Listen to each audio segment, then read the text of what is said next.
Euroradio.fm. Вітаю ўсіх слухачоў Еўрарадыё. Студыі для вас працуе Зміцер Лукашук. Наш стрым, як звычайна, можна і слухаць, і глядзець праз акаунты Еўрарадыё ў сацыяльных сетках. Facebook, Аднакласнікі, ВКонтакце, на канале YouTube. Кінафестываль «Лістапад», які праходзіць у Мінску з 1 па 8 лістапада, сабраў шмат як цікавых карцін з усяго свету, так і не менш цікавых гасцей. І даў магчымасць паглядзець, у якіх кірунках развіваецца кінематограф розных краін. Пра тое, чым цікавы і ці быў увогуле чымсьці цікавы лістапад, мы сёння і пагаворым з маімі гасцямі у студыі, а гэта украінскія кінакрытыкі Александр Гусев і Ігор Грабович. Добрый дзень, шановнае гаспадарства. У нас такі будзе сёння міжнародны моўны трыумвірат. Я буду гаварыць па-беларуску, Александр па-расейску і Ігор па-украінску. Ну вось і паглядзім, як мы адзін аднаго зразумеем не толькі ў мове, але і вот паглядзім далей у кінематографе. Спадарства, давайте вось з самага пачатку. Лістапад, вам гэты фестываль чым цікавы, чаму вы вырашылі сюды прыехаць? Дякую. Ну, для мене це перша поїздка. Тобто я не був раніше, я чув про цей фестиваль, але в нас є відголоски цього фестивалю. Каже, дуже цікава програма, дуже розмаїта. І не випадало нагоди з різних об'єктивних причин, але цього разу завдяки Міністерству закордонних справ України, Українському посольству в Мінську, ми змогли приїхати. Тобто це в першу чергу є такий україно-білоруський культурний обмін. Нам дуже важливо, тому що в конкурсі є українські фільми, нам дуже важливо подивитися, як реагують на ці фільми місцева аудиторія, місцева критика, місцева публіка. І фактично і подивитися на білоруську програму. Дуже важливо, тому що білоруське кіно, воно робить свої кроки, і цього року була дуже цікавим принципом сформована програма. Тому... Ігор, давайте ми от про те, що там цікавого з білоруського ці з українського боку було у програмі, ми криху пазней. Александр, а ви так само перший раз ці не першы? І ўвогуле, калі ехалі сюды, вы спачатку праграму паглядзелі і так подумалі, ну да, тады поеду.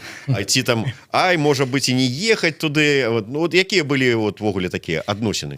Дело в том, что я на листопаде во второй раз, в 2014 году я был членом жюри кинопрессы, и с тех пор я просто мечтал снова оказаться на этом фестивале, потому что мне очень нравится, как, собственно, подбор фильмов, осуществляемый командой Игоря Сукманова. И, на мой взгляд, это просто один из лучших на территории Восточной Европы отборщик. И мне очень симпатична концепция фестиваля, который предполагает какую-то творческую платформу, культурный обмен между странами, которые очень долго пребывали вместе в составе Советской империи, вообще такой вот вообще всего соцлагеря, и теперь должны выстраивать новые взаимоотношения на вот этой на территории вот распавшейся империи. И то есть помимо того, что это очень любопытное с точки зрения искусства кино фильмы, зачастую в еще даже большей степени эти картины важны тем, что они отражают ситуацию на вот этом постсоциалистическом, грубо говоря, пространстве. И поэтому я очень благодарен нашему посольству, которое, как Игорь сказал, предоставило нам возможность сюда поехать. Ведаеце, вот такая цікавы абсолютно момант, кажуць, што свет наш цесны. Ігор Сукманаў мой аднакурснік. Мы разам вучыліся на факультэце журналістыкі, а потым вось так атрымалася. Спадар Ігор, все ж таки вы звярнулі ўвагу на тое, што менавіта амбасада Украіны вам прапанавала, вы сюды прыехалі. Чым цікавасць все ж таки украінскага боку, чаму такая, што нават амбасада арганізавала поездку?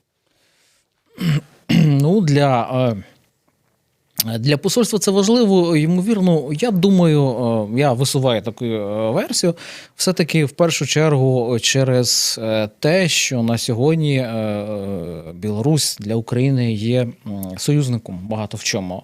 Це дуже важливо, коли найближча країна від нас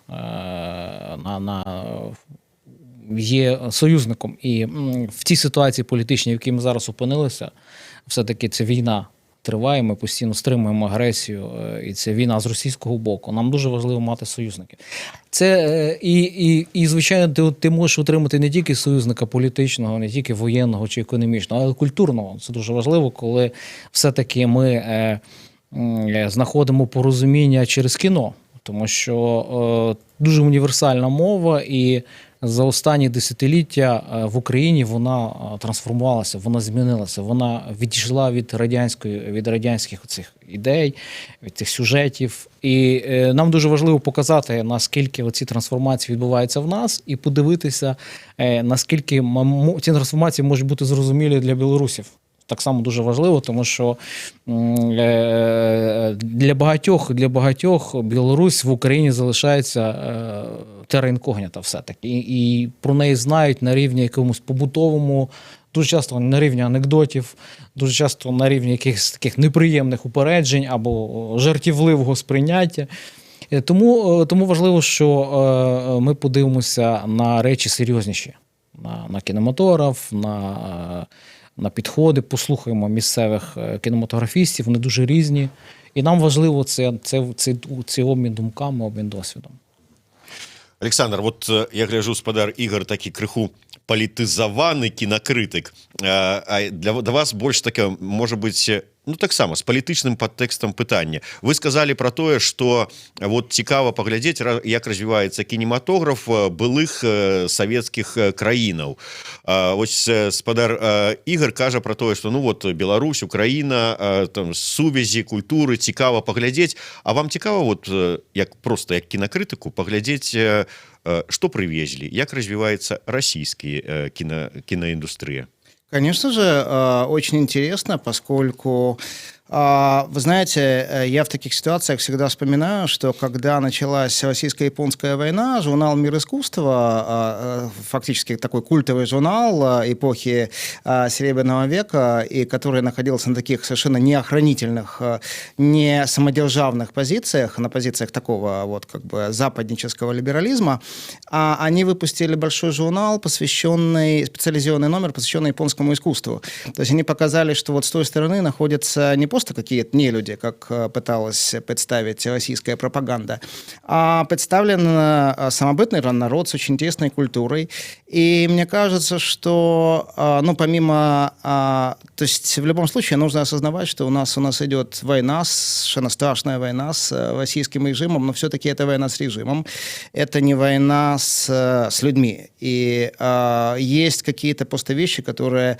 То есть есть возможность увидеть какое-то отражение в кинематографе, отражение того, как живут люди, о чем они думают. Вот вчера мы посмотрели российский фильм «Керосин», который достаточно безжалостно и очень точно показывает реальность Российской Федерации.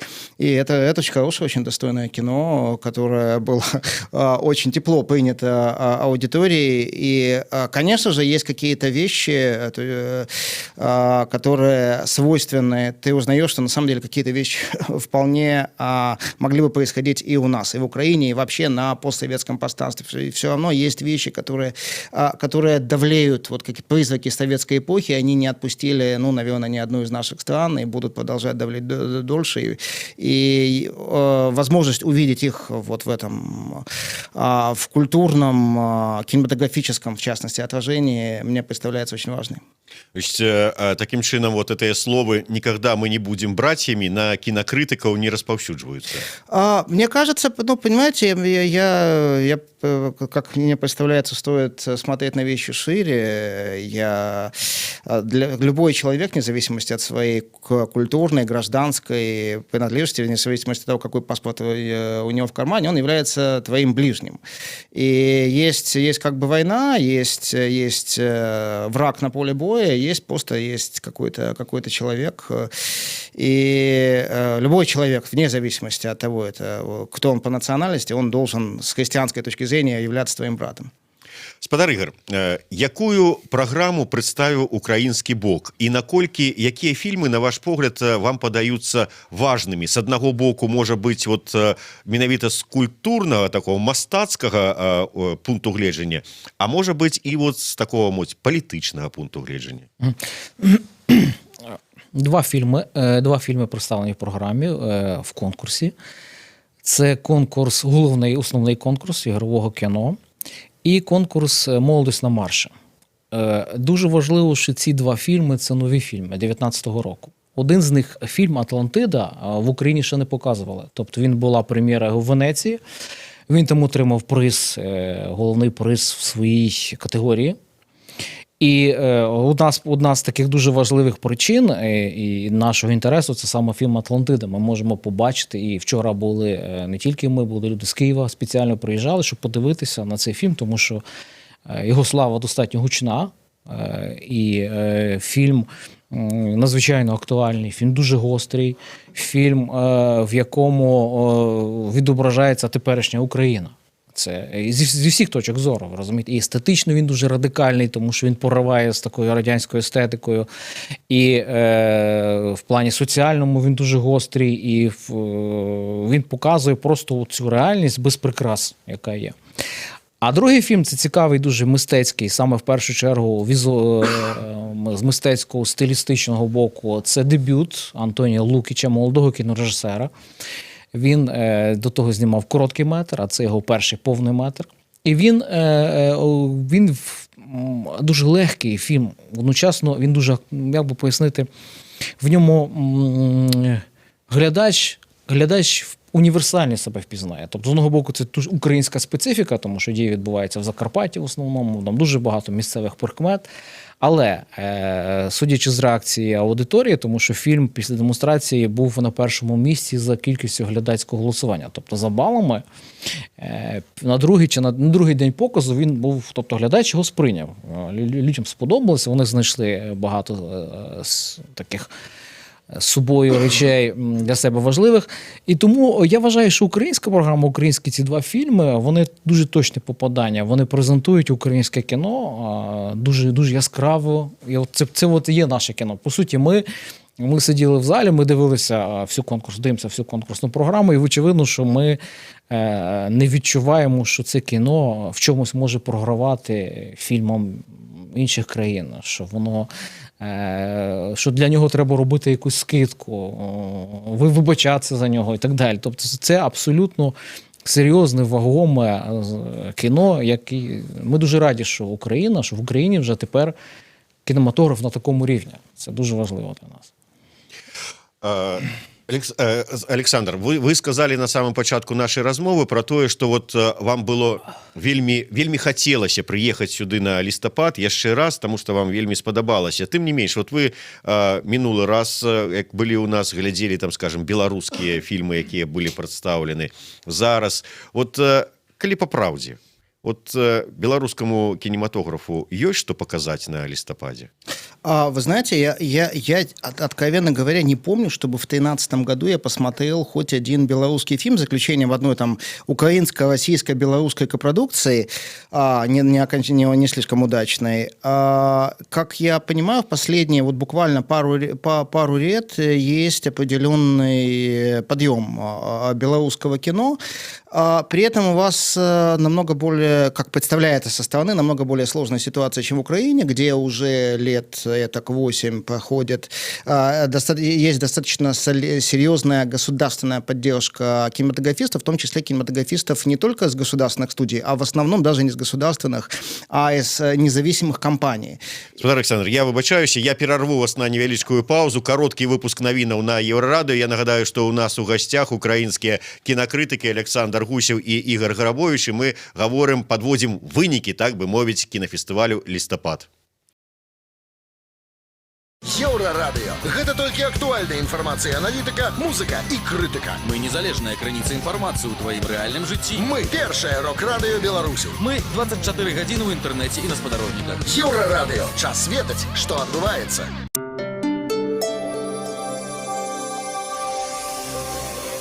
Еўрарадыё. Навіны наша справа.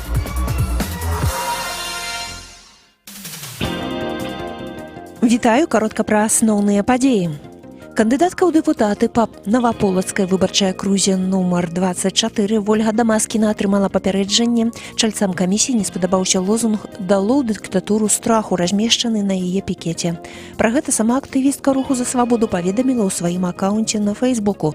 Нагадаю, што ў 47-м артыкуле цяперашняга выбарчага кодэксу забараняецца прапаганда вайны, заклікі да гвалтоўнай змены канстытуцыйнага ладу, абразы, паклёп і гэтак далей. У нашай краіне зарэгістравана сёлета 12 выпадкаў малярыі, 6 нават ліхаманкі Денге.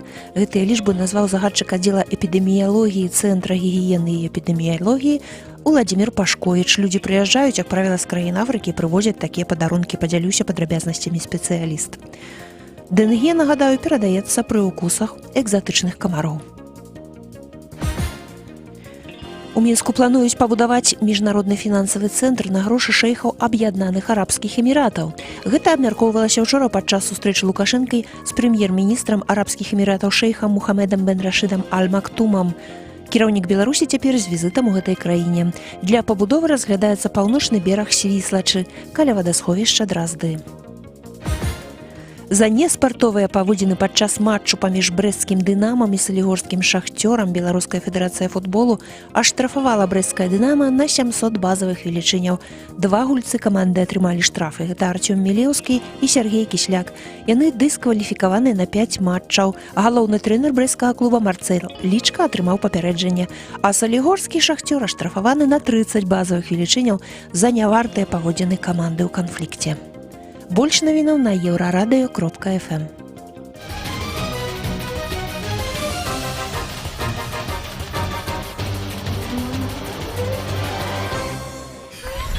Еўрарадыё.фм. Вяртаемся ў студыю Еўрарадыё і разам з украінскімі кінакрытыкамі Александром Гусевым і Ігорем Грабовичам мы падводзім такія папярэднія вынікі кінафестывалю «Лістапад». Першая частка нашай размовы, я тут крыху перарваў спадара Александра, я задам сваё пытанне наноў, можа быць, крыху там з іншага ракурсу. Я вельмі часта, скажем, у Фейсбуку сустракаю нейкія такія тызеры ці там рэкламу украінскіх новых фільмаў. І сапраўды, калі заходжу паглядзець, ёсць на што паглядзець, ёсць чым параўнаць, то есть якасная прадукцыя. У той жа час я нічога не бачу, каб нешта новае, цікавае было з беларускага боку. Наш партизан-фільм, Беларусь-фільм нічога не робіць, нешта там бывае, зробіць незалежныя кінастудыі, але пры ўсёй да іх павазе і там гонару, што беларусы нарэшце нешта зрабілі, узровень такое, як кажуть у вас, да?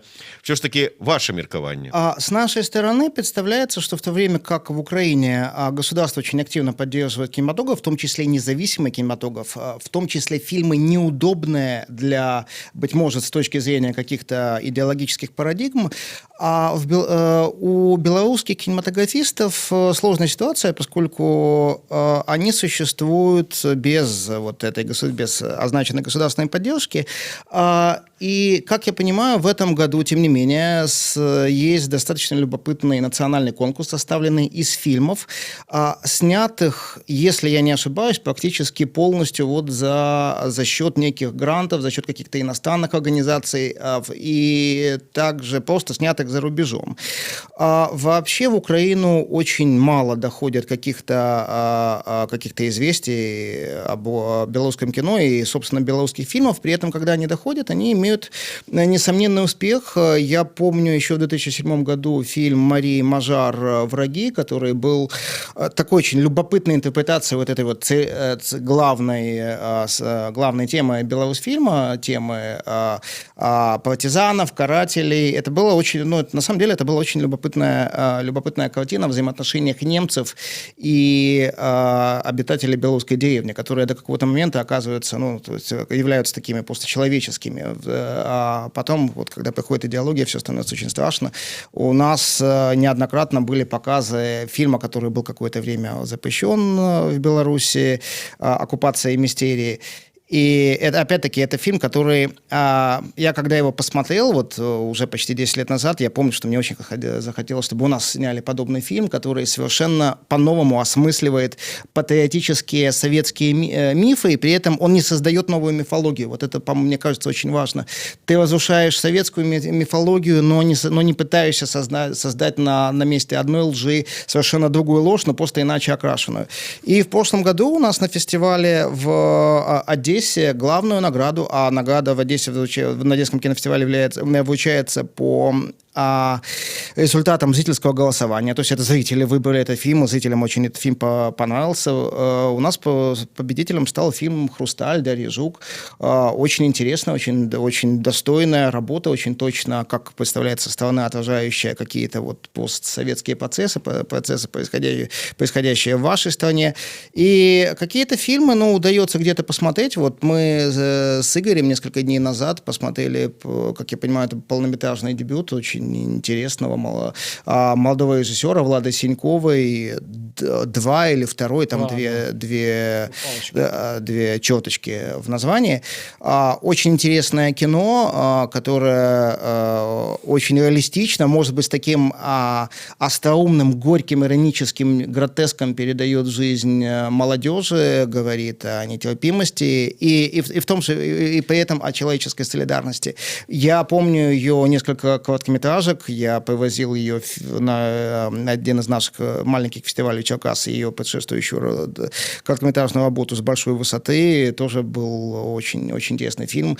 Я очень сожалею, что мы не успеваем посмотреть полнометражный фильм очень интересного белорусского молодого режиссера Никиты Лаврецкого. Я тоже видел пару его короткометражных работ, и, насколько я знаю, он пользуется такой хорошей репутацией у независимых кинематографистов Беларуси. И я также, вот среди прочих, я хотел бы выделить Андрея Кутилу. Мне очень понравился его фильм «Стриптиз и война». Сейчас мы посмотрели его новую работу «Сумма», тоже совершенно прекрасный фильм. Это уже документалистика. И также есть еще один как бы украинский, белорусско-украинский фильм «Моя бабушка с Марса» Александра Михалковича.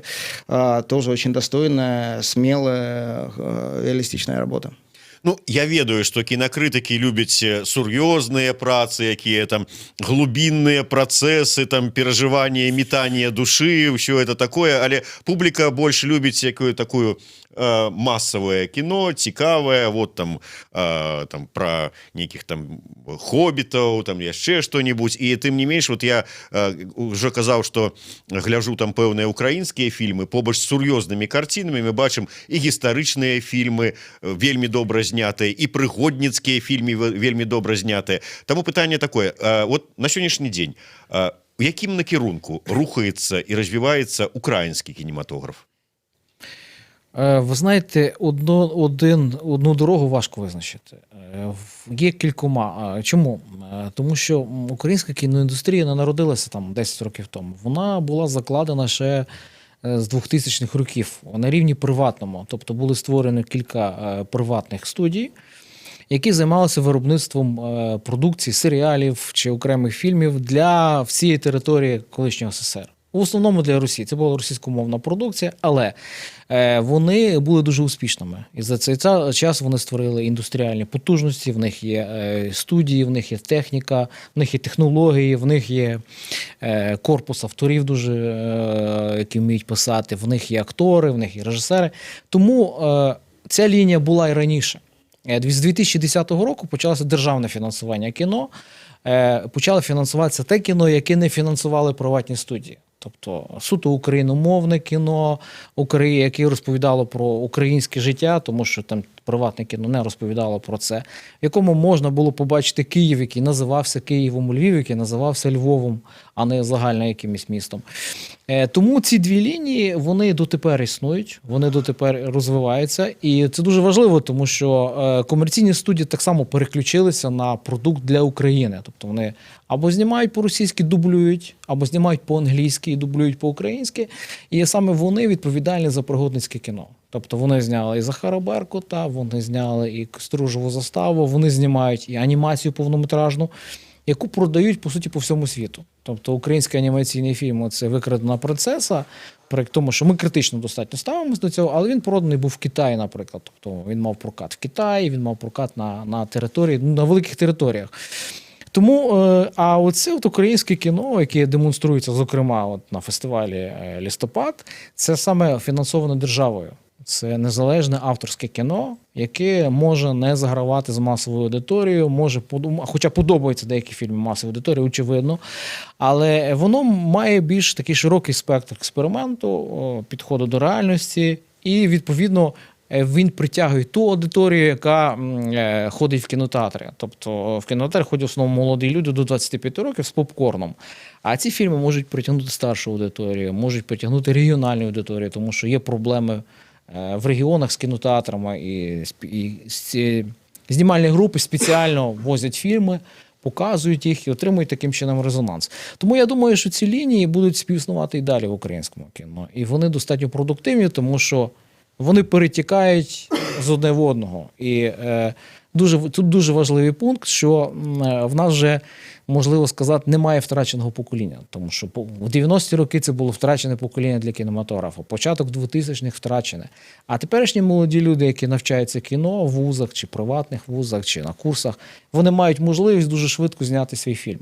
Тобто до 30 років вони можуть дебютувати з повним метром. Відповідно, це покоління нове, яке проходить зі своїм новим баченням, воно нас здивує, очевидно, ще. Тому ми раді, що, в принципі, такий розвиток стався. І держава долучилася, це дуже важливий пункт, Саша говорив про це. Бюджети щороку зростають, і ми сподіваємося, що за нової влади цей процес буде продовжено. Александр, а вот цікавий момент, калі вы кажаце про дзяржаўнае фінансаванне, прычым незалежнымі рознымі там студыямі ці рэжысёрамі, ці здараюцца такія выпадкі, ўсё ж таки, калі дзяржава кажа, што ну мы ж фінансуем, таму вот как бы зрабіце тут вот, можа быть, вот згладьце углы, ці вот дадайце сюды вот такую, можа быть, нейкую ідэалагічную, нейкую такую вот посыл невялічкі. Ёсць такое ці не? Ну, откровенно говоря, то есть как бы если у государства нет своих денег, у государства есть деньги их налогоплательщиков. И по большому счету чиновники не имеют ни малейшего права указывать художникам, как и что им делать. Имеют... Золотые слова. Я зараз пораю нашему Министерству культуры уважливо послухать, что кажут.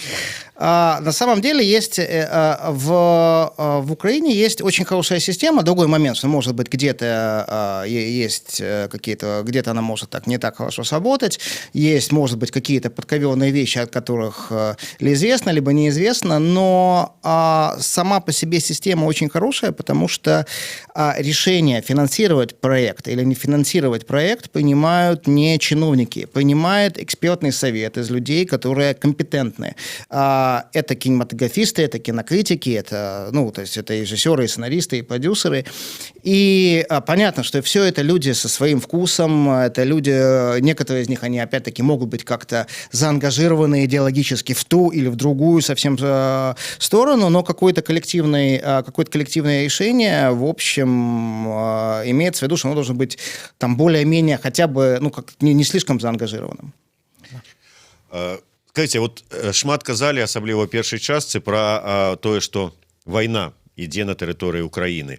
Наколькі вайна наклала пэўны там нейкі адбітак на тое, як развіваецца кінематограф, на кіно українське, як це адбілася? Ви знаєте, це величезний вплив. Більшість українських неігрового кіно, воно про війну. І, по суті, це найкраще, що ми маємо в нашому кінематографі, це наше неігрове документальне кіно, яке, по суті, народилося на барикадах. Тобто ми були свідками і учасниками цих подій. І в нас в «Вавилон-13» було створено угруповання молодих кінематографістів, ну не тільки молодих, дуже різних кінематографістів, які поставили собі на мету від листопада 2013 року фіксувати все, що відбувається на Майдані, в Києві, на околицях. І вони знімали і випускали ці фільми, і виїжджали на Донбас. Тобто, і на сьогоднішній день ми маємо величезний просто архів свідоцтв про ці часи. І дотепер це знімається.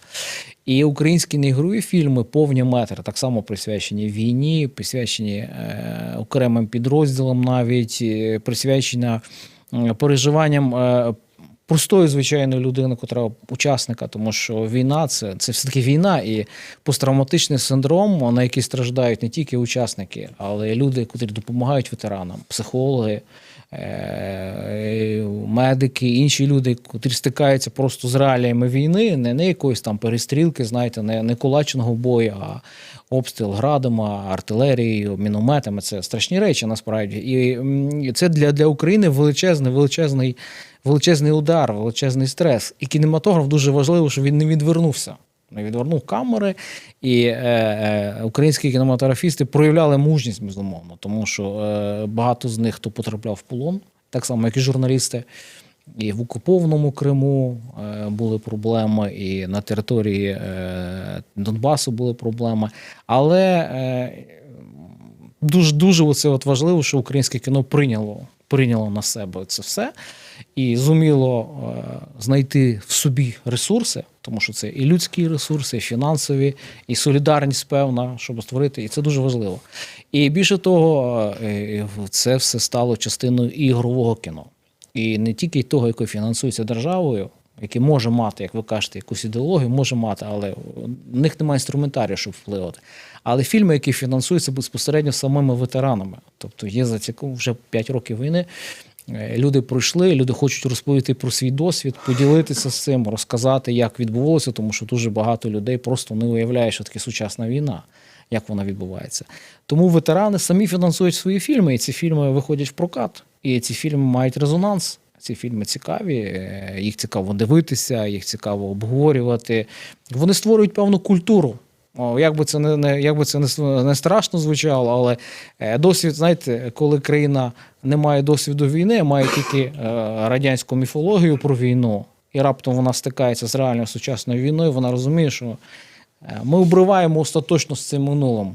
Нам тепер жити з новим досвідом. І кіно дуже важливо, щоб це кіно було правдивим. І воно не фантазувало, не створювало якусь легенду навколо цієї війни. І це кіно наше українське робиться. На заканчэнне нашай праграмы, спадар Александр, вот вы узгадалі про тое, што там украінска-беларускі сумесны фільм, пэўная цікавасць, хоць і слабая з-за пэўных прычынаў да беларускага кінематографа ва ўкраіне. На сённяшні дзень, на ваш погляд, на якім узроўні знаходзяцца стасункі паміж Беларусью і Украінай у сферы культуры? Я боюсь, что не скажу чего-то особенно позитивного. Я просто надеюсь, что это только начало чего-то. Я помню, 10 лет назад у нас проходил необычайно интересный фестиваль «Белорусская весна в Украине», где себе просто приезжали поэты, художники. У нас проводились какие-то поэтические слэмы между украинскими поэтами, белорусскими поэтами. Показывали какие-то независимые фильмы, были концерты. Но поскольку это все существовало за счет какого-то частного финансирования, это не поддерживалось ни нашим государством, ни государством Беларуси, все это быстро стихло. И просто мне хотелось бы верить, что это все находится в каком-то начале, поскольку наши страны поддерживают добрососедские отношения, что, как мы видим, является достаточно не слишком распространенным, к сожалению, для стран постсоветских, поскольку у нас с очень многими соседями и территориальные претензии, и военные какие-то конфликты, в первую очередь, допустим, сейчас самое страшное – это Украина и Российская Федерация. Но мне хотелось бы, чтобы вот этот мир, который царит между нашими странами, он стал основой для какого-то взаимодействия. Дякую вялікі. Ну, а я хочу параіць усім нашим гледачам вылазіць з тэлевізара, дзе пануюць расійскія тэлеканалы, заходзіць в інтэрнэт, там вельмі шмат зараз цікавых фільмаў вытворчасці Украіны, як гульнёвых, так і дакументальных, і беларускія фільмы там знойдзеце і паглядзіце лепей там. Час тэлевізара скончыўся. Дзякуй вялікі. Я нагадаю, што ў нас у гасцях былі украінскія кінакрытыкі Александр Гусев і Ігор Грабович. Зміцер Лукашук працаваў для вас у студыі. У нас сёння вельмі шмат вельмі цікавых эфіраў.